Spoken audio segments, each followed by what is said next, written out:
Рысова Тунукай, эндокринолог, диетолог, нутрициолог.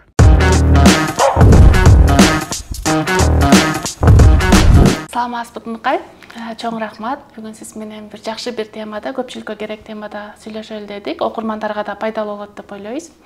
Алгач эле баары берген суроо менен баштагыбыз келип турат. Кантип арыктаса болот? Бир жеңил, бир жолу, бир кандайдыр бир жеңил бир сыры барбы? Саламатчылык, мен аябай кубанычтамын. Мен ушинтип мага мүмкүнчүлүк бергениңиздер үчүн көпчүлүккө кайрылууга бул аябай мүмкүнчүлүк деп ойлойм да. Себеби бир кабинетте биз врачтар отура беребиз, а мындай жерлерде, даже региондордон, алыскы жерлерден көрүп алса болот. Албетте салмакташтоо боюнча бардыгы айтарым мындай, бардыгы тез результатты каалашат. Анан кандайдыр ар кандай сырттан бир витаминдер, ар кандай бадыларды ичип, или бир корсет ошого окшогон нерселерди кийип, да эми бар да ар кандай. Бирок мен эмне деп айтмакмын, арыктоонун сырры эң негизгиси бул тамактануу. Тамактанууну билүү керек, үйрөнүү керек. Негизи тамактануу боюнча билим керек. Баары туура тамактануудан баштала турбайбы ошондо? 80% тамактанууга байланыштуу. Эмнеден улам адам семирет? Баары эле арык болгусу келет эмеспи? Ооба. Бул дагы албетте организмдин өзүнүн жеке индивидуалдуу түрдө канчалык метаболизм бар. Ошо метаболизмден зависит этет. Анан гормондор, организмдин дефицитное состояниясы болот. Мисалы адамдар кайра эле ошол таттууну жегиси келип атпайбы? Кайра эле мучнойдон кете албай, сырыф болуп, ошонун аркасынан кайра андан бетер стресс болуп, иши бул бир гана нерсе эмес да. Албетте бул чогуу ар кайсы факторлордун чогуу келгени. И гормондордо нарушение, и дефицитное состояние, и стресс. Анын ошонун негизинде бул туура эмес тамактанууга алып келет мунун бардыгы. Уйкунун өз убагында болбостугу, анан туура эмес тамактанат, анан аягында ашча салмак менен бүтөт. Арыктайын деп чечкен адамдардын айбай айтсаңыз, бирөөнү көрүп эле же бирөөнүн диетасын көрүп эле анан эртең все арыктайм деп башташат эмеспи? Бул жерде сиздин балакчаңызды да карап калдык, баары анализден башталат деп айтат экенсиз. Ошолорго токтоло кетсеңиз. Арыктайын деп чечкен адам эмнеден башташ керек? Эмне болгон анализдер дегендейчи? Албетте бул жана айтып өткөндөй эле жеке индивидуалдуу да, ар бир организм өзүнчө, башкача. Ошон үчүн мисалы бир подружкасынан бир баадын угат. Мен ушуну ичкенде аябай арыктап кеттим деп. Бирок аны алып ичет, ал арыктабайт эмнегедир. Анан дагы бирөөнүн бир жактан диетасын көрөт да, аны ошол жакка катышат. Ал жактан да жанагы результат болбойт. Ошонун негизинде кандай десем, адамда өзүгө ишенбестик, колдорун таштоо, бардыгынан уже түңүлүү, бул дагы дополнительный стресс, ошолорго алып келет. Мен эмне демекмин? Албетте бул сөзсүз түрдө жеке индивидуалдуу ар бир адам каралыш керек. Ашча салмагын себебин табыш керек. Мен ошол өзүмдүн жумушумда жалаң ушундай методду колдонуп, чындыгында жакшы результаттарга жетип атам да. Себеби бул общий марафонда кетет тамактануу боюнча. И ошо менен бирге ар биринин жеке ден соолугунун абалы дагы кетет да. Вот мисалы көптөн көп мен өзүмдүн марафондорумда сахарный диабет впервые выявлено, биринчи жолу сахарный диабеттерди мен чыгарып атам да. Себеби билишпейт алар, ошол даже өзүндө кант диабети бар экенин билбей эле сахары бийик бойдон жүрө берет. Андан сырткары мисалы гипотиреоз, калкан безинин жетишпештиги, ал бул биздин бул көйгөй негизи биздин региондо, Кыргызстаныбызда аябай таралган, көп таралган оорулардын бири. Себеби бизде топурагыбызда йод жок, ошонун негизинде азыктарыбызда йод жок. И ошол йод жетишпештигинин негизинде гипотиреоз, калкан безинин жетишпештиги келет. А бул именно калкан бези биздин организмде бүт метаболизмге таасир берет. Ар бир канча процесс бар болсо организмде ошонун баарына катышкандыктан бул баары жайланат да, ошонун негизинде көптөн көп толуу болот. Вот ошолорду компенсация кылганыбызда, щитовидканын гормондорун нормалдап, кант диабети болсо ошол инсулин резистентное состояниялары бар болсо ошолордун баардыгын нормалдаганыбызда, анан питанияны кошсок, жакшы эффект болот да. Демек, бирөөнүн диетасын карап, бирөөнүн кылган нерсени кылуу менен бул убакытты жолун утура берет турбайбы?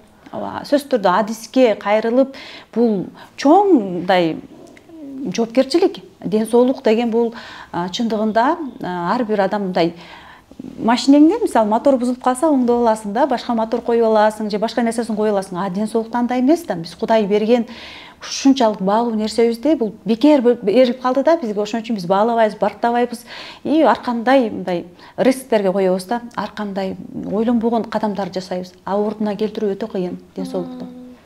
Мисалы сиз айтпадыңызбы, баары тамактануудан башталат депчи. Ушул анализдер тапшырбай туруп эле жөн эле тамактануусуна көңүл бурса арыкташы мүмкүнбү? Же кийин салмак келиши мүмкүн? Кандай болгон күндө дагы все равно арыктоо качан жүрөт? Арыктоо бул дефицит килокалория кылганда.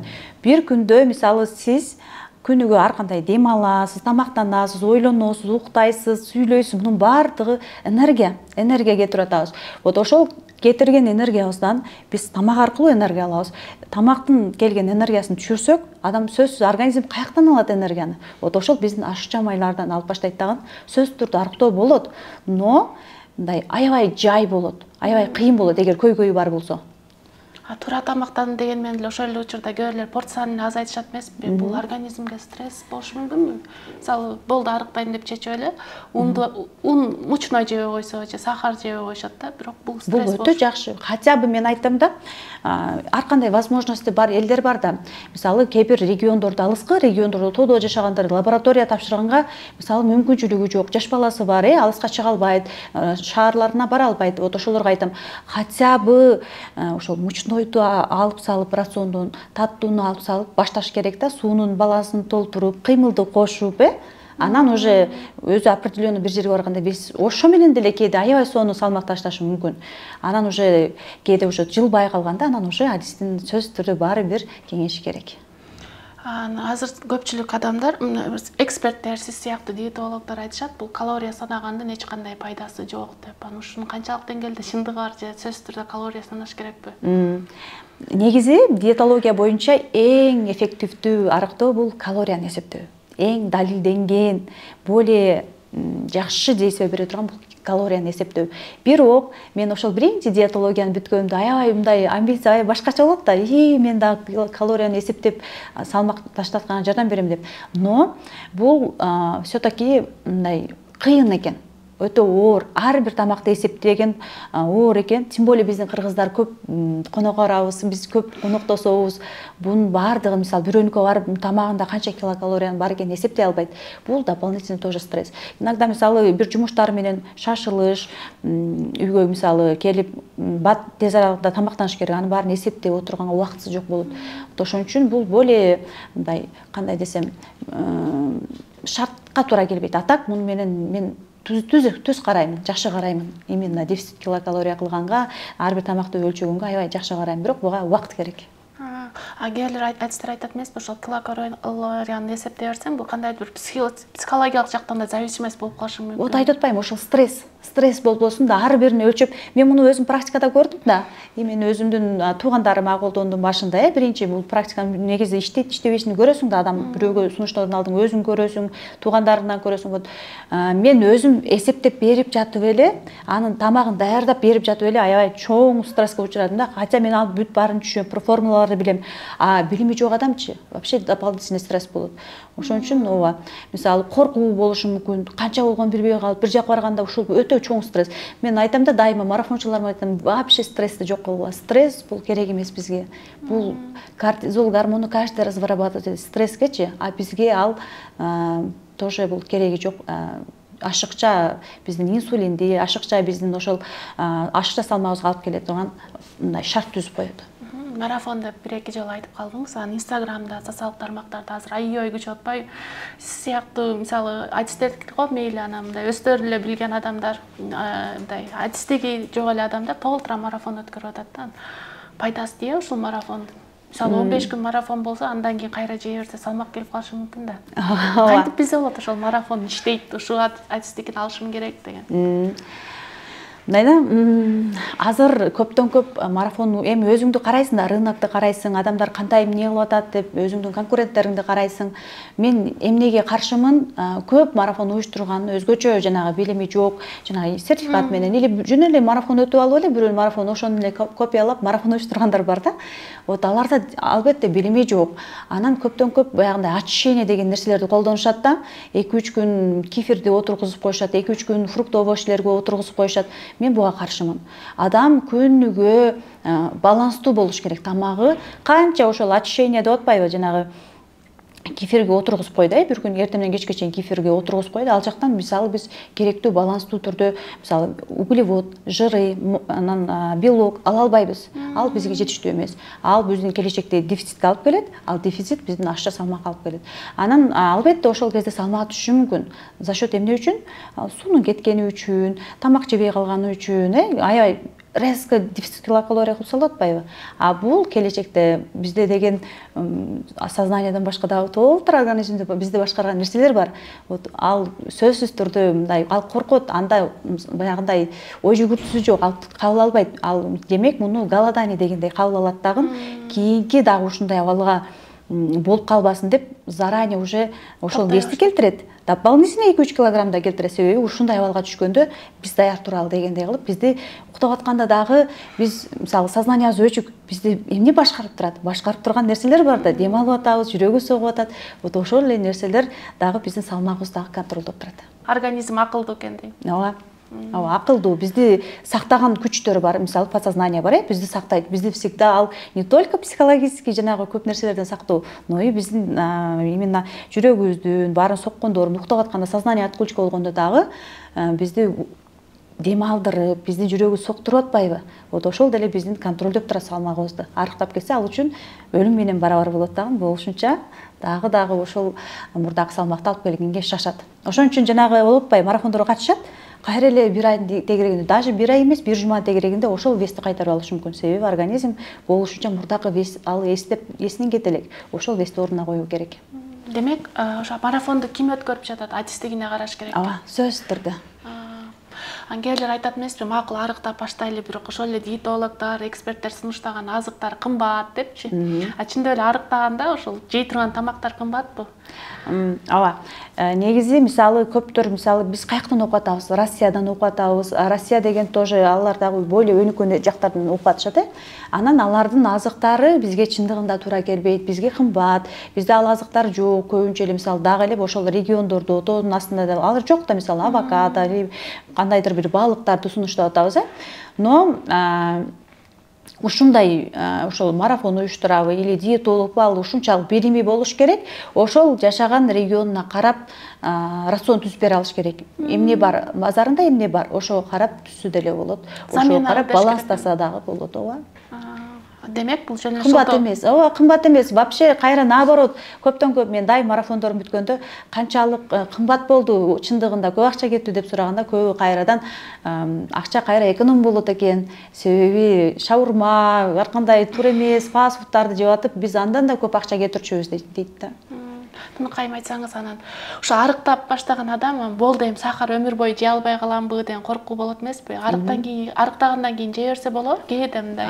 Албетте, мисалы ашыкча салмагы бар адам бул уже ошого склонный адам да. Ал дайыма набор весага жакын. Ал всегда эгер шартын тууралабаса, дагы набирать ете берет. Анда склонность бар. Кээ бир адамдар бар го, ар нерсе жейт, но толбойт. Анын өзүнүн айтып атпайм, ар бир адам индивидуалдуу. Эч качан биз бирөөгө өзүбүздү салыштырбашыбыз керек. Демек, бир жолу толук адам болду, ал демек склонный, жакын ошол нерсеге. И мындан кийин ошол идеальный веске жетти деп коелу. И мен ошол марафондорумда да берем, гомеостаз деген сагым бар. Вот ошол определенно бир салмакты организмдин памятine, организмдин эсине келтирип алып, уже ошол вести кабыл алдырып, анан уже кичине бир майрамдарда бир өзүн сыйлап бир болуп калат. Но все равно келечекте дайыма өзүн контролдоп туруш керек. Жашоо образыны мындайча айтканда өмүр бою алмаштырыш керек. 1 айга же 2 айга, 1 жылга эмес. Демек, 1 айда бир жолу шоколад жеп койсо, эч нерсе болбойт. Албетте болот. По праздникам ооба. Ошол арыктоо марафондор көп атат, мисалы рекламанын баары арыктагыла деп жатат, бирок ошол эле учурда мындай биопозитив деген нерсе пайда болду да. Кандай болсоңор ошондойсуңар, өзүңөрдүн денеңер сүйгүлөт. Анан булар сиз сыяктуу адистерге конкурент эмеспи? Мен эмне демекмин? Ооба, ар бир ага эки түрдүү көз карашымда ар бир адам өзүн кабыл алыш керек. Кандай болсо да өзүн сүйүш керек. Эң жаман нерсе ошол өзүн кабыл албаганда, өзүн сүйбөгөндө. Мындай мен көп уже практикада мындай көп ашча салмактар менен иштеп, мындай жыйынтыкка келдим да. Көбүнчөсү ашыкча салмагы 20 плюс 20-30 плюс 30 болгондор кайра өзүнү комфортнее сезет. Алар өзүн кабыл алган. А 5-6 килограмм нарушение углеводного обмена деп коет, ожиренияга чейинги. Кайра ошолордо стресстен мен толуп кеттим. Болбосо плюс 5-6 килограммы бар. Ошолор кайра өзүн кабыл албай, кайра ошол стресс көп болушат да. Мен эмне демекмин? Адам өзүн кабыл алыш керек. Кандай болсо да кабыл алып, сүйө билиш керек. Но ашыкча салмак баары бир биздин ден соолугубузга зыян. Ошон үчүн мисалы биз ашыкча салмакта адамды көрдүк да, мисалы толук адам ожирение менен көрдүк. Ал сырт эле эмес да, ал органдары дагы бүт ошондой май басып калган. А май басып калган органдар албетте өзүнүн функциясын толук түрдө аткара албайт. И келечекте толгон токой оорулар болушу мүмкүн. Жүрөк оорусу, сустав, кант диабети, дагы кандай оорулар бар. Мисалы боор май басып кетүү. Ошол боор май басып кеткен келечекте цирроз печени алып келиши мүмкүн. Атеросклероз, сосудтардын заболеваниялары иши кылып, толгон токой оорулар бар. Андыктан сөзсүз түрдө баардыгы, эгер ким сулуу болуп, өзүн и так да жакшы көрсө дагы, но ден соолугу үчүн дагы салмак ташташ керек. Андан соң анан жанагы интервальный голодание деген да мода болуп атат. Бул тууралуу да сизден сурай кетпесек болбойт. Канчалык деңгээлде пайдалуу жана деги эле аны кантип кармаш керек туура? Эң аз 16 сааттан баштагыла деп жүрөт да кээ бир эмелердечи. Ошондойбу? Интервальное голодание деген бул жанагы 24 саатты бөлөбүз. Мисалы 16-8 болгондо 16 саат ашка жүрүү. 16. Туура эле. 16 саат ашка жүрүү, 8 сааттын ичинде тамактануу. Мен буга эгер түз караймын, эгер анын тамагы полноценный болсо, баардык витаминдерди кармаса, анан кийин өзү тамакка именно витаминдерге кем багал тамакты жесе, анан ал 2 маал эле тамактанып койсо, 8 саатта максимум 2 жолу тамактана алабыз да. Анын ошо негизинде дефициттер чыгышы мүмкүн, келечекте дефициттерге алып келиши мүмкүн. Анын үчүн жанагы көптөн көп бул Америка ошол жактан келип атпайбы интервальный голодание. Алар болсо уже түшүнөт, алардын жөнөкөй элдери деле баланстуу тамактануу эмне деген экенин түшүнөт да. Мына орустар деле бизге караганда более-менее мындай көп деле нерселерди жакшы талкуулай алышат. Жөнөкөй билими жок адамдар делечи, именно медициналык. Анан бул келечекте дефициттерге алып келет. Анан дагы эмнеден каршымын? То, что бул мисалы 16 саат ачка жүрүп атат, а биздин өтүүбүз тамакка куят. Тамак келбесе куйбайт. Ошо менен негизи мисалы туура эмес тамактанып, анын өтүү коюу болсо, и биз аны куйбай атсак, арада 2 жолу эле тамактап коюп, ал келечекте өттүн ташын алып келиши мүмкүн, өткө таш пайда болушун алып келиши мүмкүн. А өттө таш болгондон кийин бул баардык ЖКТ системада көйгөй бар дегени. Ошон үчүн анча деле карайм эми, жакшы эффект берет, но последствиялары бар да. Чеки менен болуш керек. Ооба.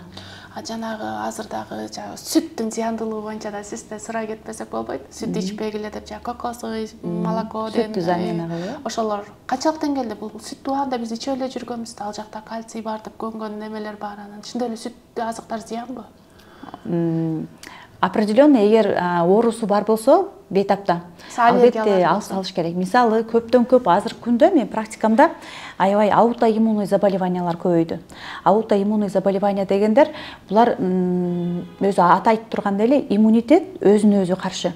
Өзүнүн клеткаларын талкалоо деген да.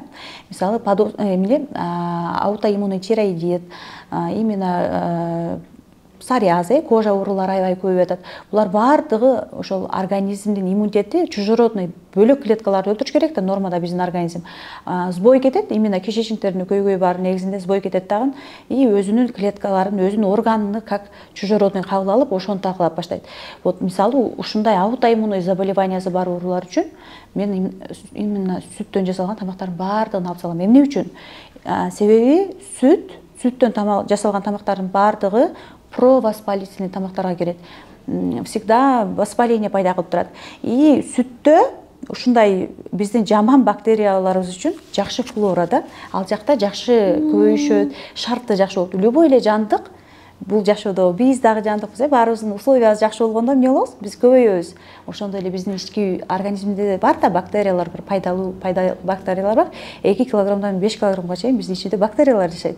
Вот ошолор жамандары дагы бар. Жамандары көбөйүп кеткенде проблема башталат. Вот ошол именно жаман патогенный флораны багуучу бул сүттүн жасалган тамактар болуп калат да, кээде алып салыш керек. Эгер албетте ЖКТсы жакшы болсо, эч кандай көйгөй жок болсо, каршы эмесмин. да бир нерсе жөнүндө сурай кетели дегенбиз. Сизден жана Инстаграмга кирсең, ошо белгилүү эле адамдар, ырчылар деген арыктатуучу дарыларды реклама кылып, өздөрүнүн арыктаганын айтып атышат да. Сиз деле көрүп калсаңыз керек, лентадан чыгып калат. Ушул дарылар, таблеткалар канчалык деңгээлде кооптуу? Аябай туура суроо бердиңиз. Бул нерсени мен даже микрофон берсе жактан центрде сүйлөгүм келет да. Себеби эмне үчүн бул талкалайт организмди, бул нерселерди реклама кылбаш керек.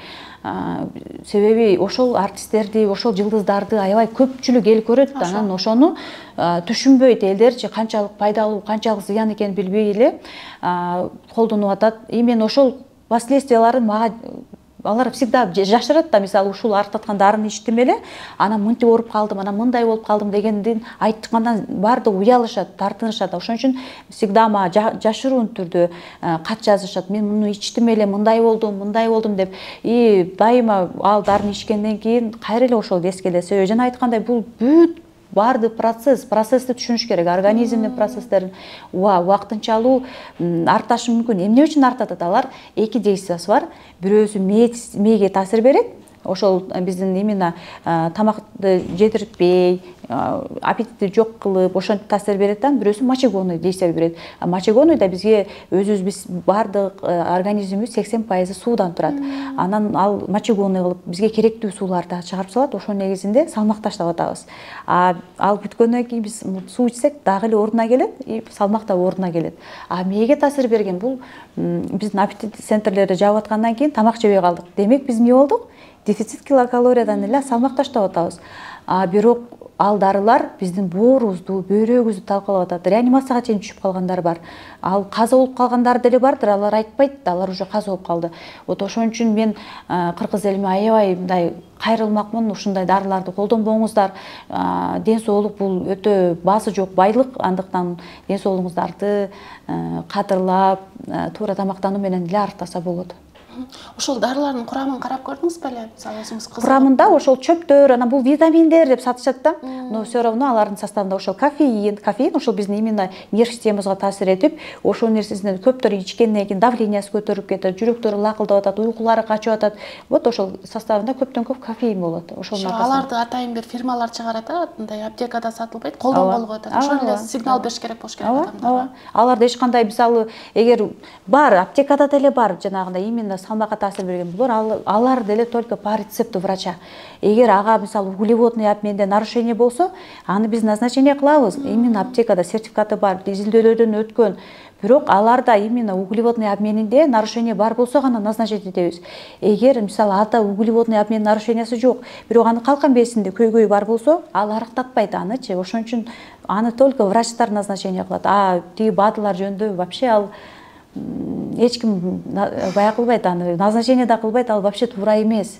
Ичпеш керек аны. Сууну сурай кетели сизден. Кантип канча ичиш керек? Сөзсүз түрдө таза эле суу болуш керекпи? 2 литр деген бар, күнүнө 2 литрден көп болуш керек деп. Суу чындыгында мен жана айтып өткөндөй эле биздин организмибиз 80% суудан турат. Ар бир ашказаныбызда ферменттер чыгып атат, өттүн суюктугу чыгып атат, булардын баардыгы дагы суудан турат. Эгер биз суу организмге жетпей калса, эмне болот? Өттөр коюланышып кетет, ферменттер жакшы чыкпай калышы, ар бир клетка обезвоживание болот. Бул клеточный уровеньде ар бир функциясы аткарылбай калат да, мындай реакциялар жакшы жүрбөй калат. Ошон негизинде келечекте бул дагы ооруларга алып келиши мүмкүн. Ошон үчүн сөзсүз түрдө суунун балансын толтуруу керек. Мен мынтип мунчадан ич, анан мынтип мен баягы стрессти жаман көрөм да, баардык нерсени адам по желанию кылыш керек, анан өлчөгөн нерсени да жаман көрөм. Вот жөн эле ар бир тамактын астынан 1 стакан жылуу суудан ичкенде, 1 стакан дегенде анда грамм бар, где-то 350 грамм болот, чоң стакандар. Вот ошонун жылуудан дагы бир аз ысыгыраак кылып, өтө ысык эмес, бирок ооз күйбөй тургандай кылып ичип турсаңыздар, вот өзү эле канчалык польза болот. Бул ЖКТ системаны бүт тамакка даярдайт, баардык даяр болуп калат, тамак жегенде жакшы сиңе баштайт. Экинчиден клеткалардагы бүт клеточный уровеньде суунун балансы толот. Биз жана кыргыз эли көмүп калганбыз да, тамакты чай менен ичкенчи, ошо туурабы же туура эмес? Тамак менен суунун экөөнүн баягысы ошол негизи медицина мындай да, всегда бир көз караш эмес, всегда 2-3 көз караштар бар. Анан мен өзүмдүн лично көз карашым негизи сууну тамак менен аралаштырбаш керек. Кээ бир медиктер айтат, суунун өзүнүн жолу башка, тамактын өзүнүн жолу башка, бири-бириге влиять этпейт деп. Мен все-таки лично өзүмдүн тамак жеп суу аралаштыргандан, пациенттеримге назначение бергенден, жыйынтыктарынан суу менен все-таки тамакты аралаштырбай эле койгон жакшы. Максимум 150 мл суу ичип койсок болот. Чай эмес, чай жөнүндө сөз да болбош керек. Себеби чай именно железо, пайдалуу витаминдерди, минералдардын сиңүүнүсүн түшүрүп, жөн эле пустой коюп коет дагы биздин дефицит. Эмне үчүн бизде мисалы азыр анемия аябай көп. Хотя биз Кыргызстан эт жеген өлкөбүз. Биз деген этти нандай эле ар бир сөз тамагыбызда эт бар, кызыл эт бар. Именно легко усвояемый деп коет, именно эттен алынган железочу, вот ошону жеп атабыз. Но элдерде азыр өзгөчө аялдарда ар бир экинчисинде анемия бар. Себеби эмнеде? Тамакты именно чай менен ичүүдө, сүттөп чай ичүүдө мен ошолорго каршымын. Полноценный биздин тамагыбыз аш болуш үчүн тамактын өзү түшүп, бир аз эгер туруп калгандай чувство болгондо 150 мл суу ичип койсо болот. Жөнөкөй таза суу. Анда тамакты биринчи өзүн эле ичип, мисалы сууну тамакты канча саат ичкенден кийин канча сааттан кийин? 1 сааттан кийин уже каалагандай чай, суу иче берсе болот. Чайды деле ошол биз өзгөчө чайга үйрөнүп калган калкпыз да. Мен айтам дайыма өзүмдүн бейтаптарыма, тамакка чейин жарым саат мурда чай ичип алыңыз, как раз ошол сизди тамакка дагы даярдап турат, чайдын дагы өзүнүн баягысын порциясын ичип, успокоиться этип каласыз депчи. Андан соң ошо акыркы суроолордун бирин берсем, Туңкайым айтсаңыз, мисалы анализ тапшырыш керек деп калдыңыз, көпчүлүгүнүн баасын кызыктырат эмеспи? Ошол арыктоон чечкен адам тапшырыш керек болгон анализдер орточо эсеп менен канча сом турат? Өтө деле кымбат эмеспи же кымбатпы дегендей. Ооба.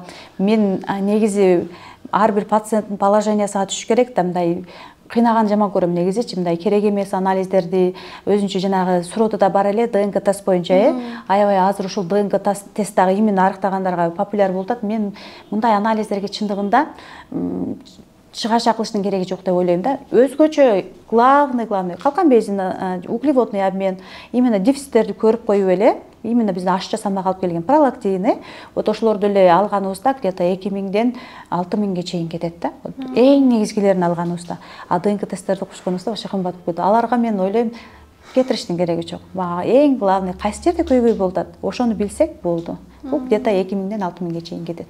Ошол ДНК тест деп калдык, ошол тренд болуп атпайбы? Демек анын өтө деле зарылчылыгы болчу. Ооба. Ал эми ушунчалык мындай өтө бар да, мисалы ал ДНК тесттен эмнени билебиз? Мисалы чындыгында кандай тамактаныш керек, эмне именно более склонно, кээ бирлер бар, буларга көбүрөөк спорт керек, бирөөлөргө мисалы көбүрөөк мучной тамактар көбүрөөк влиять этет, бирөөгө мисалы молочка, именно жанагындай лактазная недостаточность болуп, буларга сүттү алыш керек дегенди гана көрө алабыз да.